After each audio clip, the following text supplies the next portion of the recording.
Daniel capítulo 7, o versículo 2 a 8. Diz assim: Falou Daniel e disse, eu olhava, durante a minha visão da noite, e eis que os quatro ventos do céu agitavam o mar grande. Os grandes estudiosos creem que esse mar grande tem a ver com o mar Mediterrâneo. Quatro animais grandes, diferentes uns dos outros, subiam do mar. O primeiro era o leão, a Babilônia, que tinha asas de águia. Enquanto eu olhava, foram arrancadas as asas, ou as suas asas, que eram os caldeus e os assírios. Foi levantado da terra e posto em dois pés, como homem. Ele foi dado a mente de homem.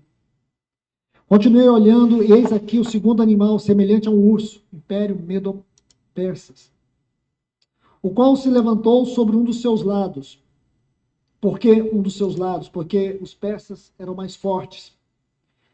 Na boca, entre os dentes, traziam 3 costelas, possivelmente o Egito, a Síria e a Babilônia, impérios que eles conquistaram. Eles diziam, levanta-te, devora muita carne. Depois disso, continuei olhando, e eis aqui 4, outro semelhante a um leopardo.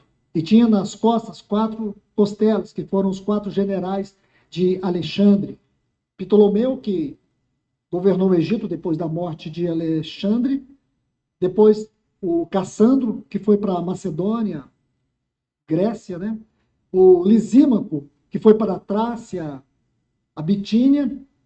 E por último, o Seleuco, que foi para a Síria e parte da Ásia Menor. Então, muito clara a profecia. Imagina você pegar a história e colocar do lado dessa profecia. Se cumpriu.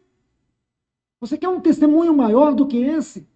Aí diz, versículo 7. Depois disso, eu continuava olhando nas visões da noite, e eis aqui o quarto animal, terrível, espantoso, sobremodo forte. Aí tem umas descrições dele, porém lá embaixo diz assim, na última frase desse versículo 7, tinha 10 chifres. Chifres fala de autoridade. O número 10 fala de responsabilidade. Então aqui tem a ver com uma responsabilidade governamental. O versículo 8.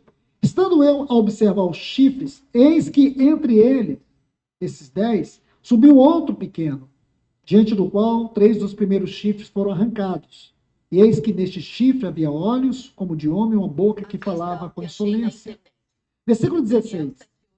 Cheguei-me a um dos que estava perto e lhe pedi a verdade acerca de tudo isso. E assim ele me disse e me fez saber a interpretação das coisas. Esses grandes animais, que são 4 reis que se levantarão na terra.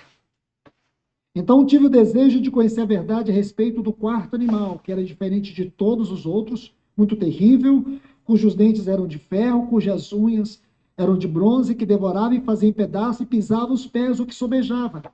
E também a respeito dos 10 chifres, que tinha na cabeça, e do outro que subiu, diante do qual caíram 3, daquele chifre que tinha olhos e uma boca que falava com insolência, e parecia mais robusto do que os seus companheiros. E eu olhava, e eis que esse chifre que é o anticristo, é a besta, diz assim, fazia guerra contra os santos e prevalecia. E aqui nós precisamos interpretar essa palavra, nós não podemos ir para casa sem interpretar isso aqui. Quer dizer que ele vai prevalecer contra os santos? Calma. Vamos buscar aqui no hebraico o significado dessa palavra prevalecer. Essa palavra, ela dá a ideia de resistir. O sentido aqui é, ele é capaz de vencer. Mas não é que ele vai vencer. E vou te provar isso com muita segurança. Aqui o sentido é, ele tem o poder de alcançar o que ele quer. É isso que traz no hebraico. E foi traduzido dando a ideia que o anticristo vai vencer os santos. Mas não vai mesmo. Escute isso, irmãos. Não vai. Porque lembra que o Senhor disse assim, Daniel, sela o livro até o tempo do fim. O tempo do fim é agora. O livro de Daniel está sendo aberto, irmãos. O livro de Daniel está sendo aberto. E ele tem que ser interpretado com Apocalipse. Apocalipse é a chave que abre Daniel para nós. Então vamos lá. Preste atenção. Daniel capítulo 7. Veja o versículo 8. Observe bem. Mas os santos do Altíssimo receberão o reino e possuirão para todo sempre de eternidade em eternidade. Ele vai vencer os santos? Não. Ele vai resistir. Ele tem o poder de vencer, mas ele não vai vencer. Muitos serão vencidos? Sim, eu creio. Muitos vão sofrer pela sua resistência? Sim, nós estamos vendo isso. Porém, o Senhor está me dando a mim e a você uma oportunidade de nós ouvirmos esta palavra. Veja, o que o poder do mundo, esse poder do mundo é o poder do anticristo. Tem a ver com o espírito do anticristo, com a plataforma do anticristo. Você está edificando sua vida sobre isso, sobre os valores deste mundo. Você tem se conformado com este mundo. Sua vida deixou de ser um culto a Deus e você tem se deixado levar pela onda desse mundo. Você continua ou tem permanecido escravizado por este mundo virtual. Esse mundo de celebridades instantâneas. Há uma febre no meio do povo de Deus em ser celebridades instantâneas. Esse poder sedutor movido por esse mundo virtual. Você sabia que aqueles que criaram as grandes plataformas do mundo virtual nunca permitiram seus filhos ter um iPhone? Você sabia que o Steve Jobs nunca deixou que seus filhos usassem iPhone?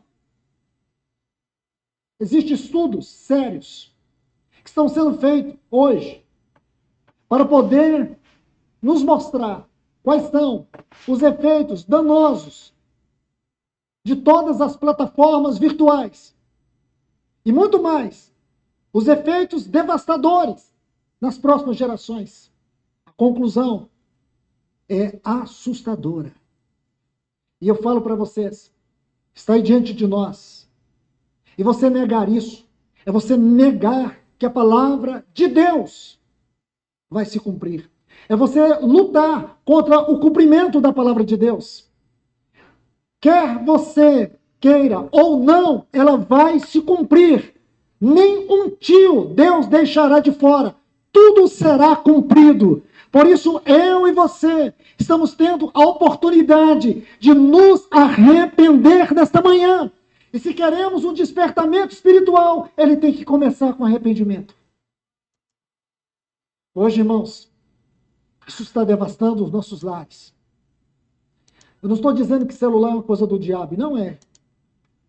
Eu vou dizer algo para sua surpresa. Eu acredito que o celular foi Deus que nos deu.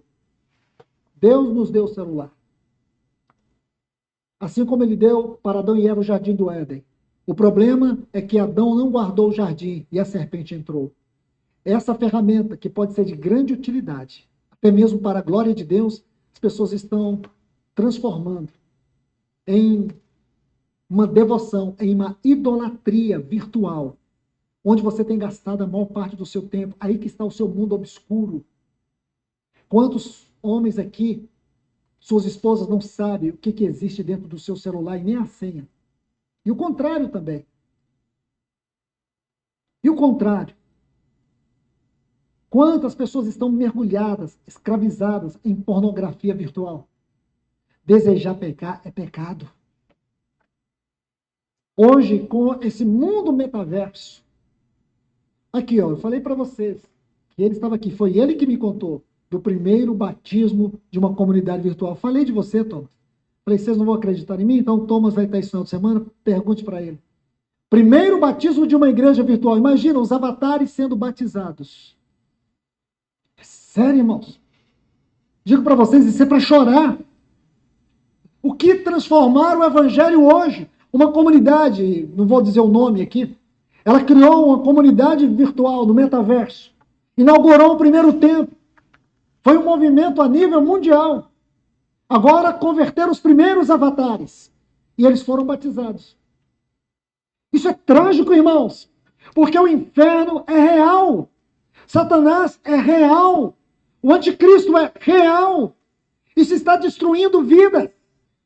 Isso está destruindo família. É isso que está fazendo com que as pessoas desviem-se do seu chamamento, da sua vocação, da sua espiritualidade, da comunhão, do evangelho. Aqui está. Veja, diz que ele fará guerra. E nós estamos vivendo esse tempo de guerra. Não é curioso, irmãos? Quando você lê Efésios capítulo 2, versículo 6 diz que nós estamos assentados com Cristo nos lugares celestiais. Isso não é curioso? É. É magnífico? É. Mas também, quando você chega no capítulo 6, do versículo 12, vai dizer para nós que a nossa luta não é contra carne e contra sangue, mas sim contra principados, potestades, dominadores deste mundo tenebroso e hostes espirituais da maldade que atuam nos lugares celestiais. É aí que você encontra uma chave muito importante. Duas esferas. Não, é a mesma esfera. Isso quer dizer, os lugares celestiais nos mostram a plenitude da nossa vida em Cristo. E é quando você está nos lugares celestiais em Cristo, é que essa batalha se intensifica. É que essa batalha se torna muito pior. Lembre-se, quando Israel saiu do Egito e foi para Canaã, eles tiveram duas grandes batalhas. Duas grandes batalhas. Lá em Refidim, tiveram que lutar contra os amalequitas. Tipologicamente falando, os amalequitas é uma figura da carne. E depois, no capítulo 14 do livro de Números, eles tiveram uma outra batalha. Lá em Rimon Pérez.